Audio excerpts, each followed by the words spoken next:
Now it is my pleasure to welcome His Excellency Mr. Mohammed B.S. Jallow, Vice President of the Gambia.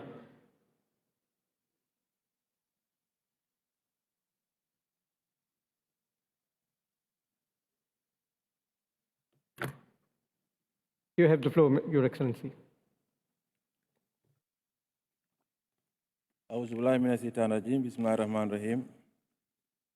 Excellencies, ladies and gentlemen, on behalf of His Excellency President Adam Barrow, President of the Republic of the Gambia, I would like to thank the people and government of the United Arab Emirates for the warm welcome and hospitality accorded to me and my delegation.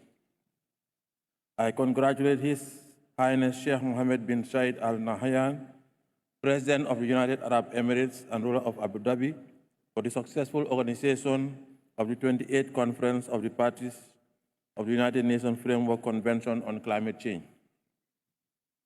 Excellencies, it is with great humility and honor that I stand before you today at this crucial climate summit to share with you the Gambia's experience in combating climate change and addressing problems caused by climate-related events. My government is aware of the challenges posed by climate change. They are real and they affect us all. The theme of this event, climate transition and adaptation, encapsulates our shared journey towards a sustainable future.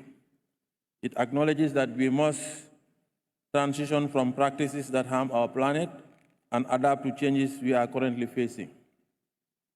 We recognize that transitioning to a low-carbon, sustainable economy is not only an environmental imperative, but also an economic opportunity. Therefore, we are still committed to promoting the use of green and clean energy, sustainable agriculture, and eco-friendly technologies. We have the fervent belief that this transition will not only reduce our carbon footprint, but also create jobs, stimulate innovation, and improve the quality of our life of our citizens. Reports published by the Intergovernmental Panel on Climate Change demonstrate that Africa is highly impacted by climate change. In the Gambia, a small and vulnerable low-lying nation, we have acutely felt the impact of climate change in recent years. Erratic weather patterns, cyclic floods and droughts resulting to food insecurity, population displacements, and increased temperatures are occurrences affecting our communities, agricultural production, and water resources management.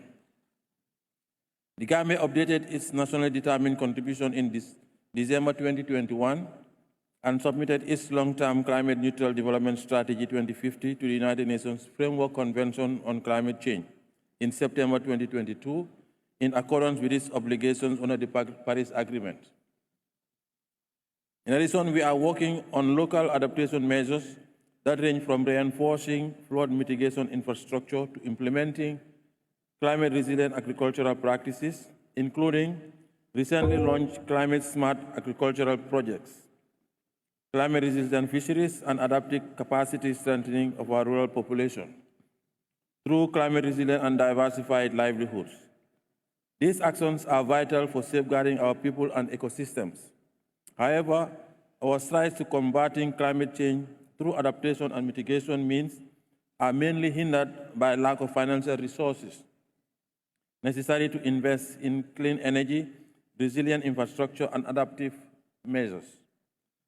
As countries most affected by climate change, our shared goal must be to bridge the gap between aspiration and action through global cooperation. We encourage the international community to honor their commitments to international agreements, particularly the Paris Agreement. Adequate and predictable funding, structured for quick disbursements and not tied up in complex red tape, is essential to support countries like ours as we embark on this transformative journey. We call upon the developed countries that have contributed more to the accumulation of greenhouse emissions to deliver on their promise and increase financial support to vulnerable nations so as to enable them to undertake the necessary transitions and build climate-resilient societies that is critical to meeting the SDG targets. Excellencies, as we transition, we must also adapt to the climate impacts that are already here and those that are yet to come. We must protect our communities and ecosystems from the unavoidable effects of climate change. Our communities need support and strategies to build their resilience. Education and awareness creation should be the cornerstones of our approach. We must educate our citizens about climate change, foster a sense of stewardship, and inspire them to participate actively in our efforts to transition and adapt. We must view climate education as an investment in the future, which requires the effort of all. In conclusion, let us remember that climate change does not discriminate based on nationality or wealth. It is incumbent upon us to act together with determination and urgency. We would once again reaffirm our readiness to play our part in the global effort to combat climate change and create a better world for future generations. Our NDC is ambitious enough to contribute our fair share to achieving the net zero emissions target. Together, we can achieve our climate goals through collective action. We can ensure that finance, climate transition, and adaptation are not just themes for discussion, but cornerstones of our shared future to have a healthy and wealthy planet. I thank you, and let us work together for a more sustainable and resilient world. Thank you, Your Excellency.